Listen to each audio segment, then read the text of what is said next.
আমরা মনে করতেছি যে সাকসু নিয়ে পুরো জাতি, পুরো দেশ, সমস্ত রাজনৈতিক দলমত এটা নিয়ে টালবাহানা রাজনীতি নোংরামি করতেছে। কিন্তু এই সাকসু ছিল শাহজালাল বিজ্ঞান ও প্রযুক্তি বিশ্ববিদ্যালয়ের ৯,০০০ শিক্ষার্থীদের অধিকার।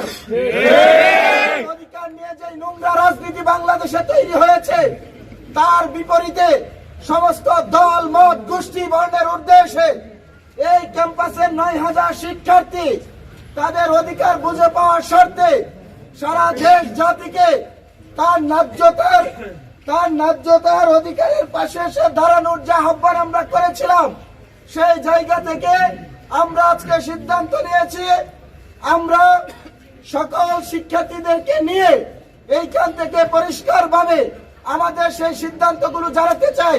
আমাদের সিদ্ধান্ত হচ্ছে আগামীকাল দুপুর 12টায় ক্যাম্পাস থেকে আমরা মিডিয়ার উপস্থিতিতে একটি সংবাদ সম্মেলন করব।